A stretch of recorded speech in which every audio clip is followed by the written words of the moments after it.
গাজায় জীবন বাঁচাতে গিয়েই মৃত্যুর মুখে পড়ছেন ক্ষুধার্ত ফিলিস্তিনিরা। গত ২৪ ঘন্টায় ইসরায়েলি হামলায় ১১৫ জন নিহত হয়েছেন, যাদের বড় একটি অংশ ত্রাণপ্রার্থী। জাতিসংঘ এই দুর্ভিক্ষকে মানবসৃষ্ট আখ্যা দিয়ে ইসরায়েলের দিকে আঙ্গুল তুলেছে। তবে বেসামরিক নাগরিকদের লক্ষ্যবস্তু করার অভিযোগ অস্বীকার করেছে তেল আবিব। উপত্যকা জুড়ে মানবিক সংকট আরও তীব্র হচ্ছে।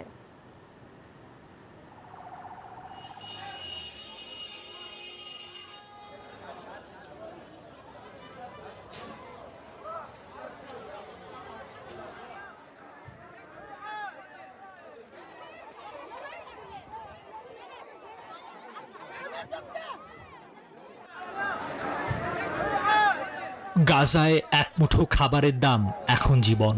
ক্ষুধার্ত মানুষের হাহাকার আর ত্রাণের জন্য দীর্ঘ অপেক্ষার মধ্যেই ২৪ ঘন্টায় ইসরায়েলি হামলায় প্রাণ গেল শতাধিক ফিলিস্তিনির।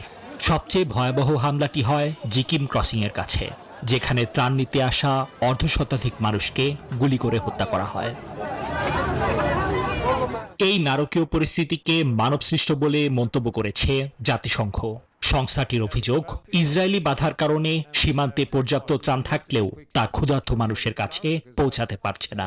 অপুষ্টি আর অনাহারে প্রতিদিন ঝরে যাচ্ছে বহু শিশু প্রাণ, যা এই মানবিক বিপর্যয়কে আরও ঘনীভূত করছে।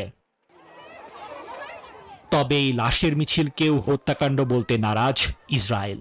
তাদের ভাষ্য, ক্ষুধার্ত মানুষের উপর ছোড়া গুলিগুলো ছিল স্রেফ সতর্ক সংকেত, হত্যার উদ্দেশ্য নয়। নিবির আমিন, নিউজ 24। বান্ডেল থাকলে প্রতি সেনমানিতে টাকা বাঁচবে। বিকাশ সেনমানি বান্ডেল কিনে জিতুন প্রতি লেনদেনে।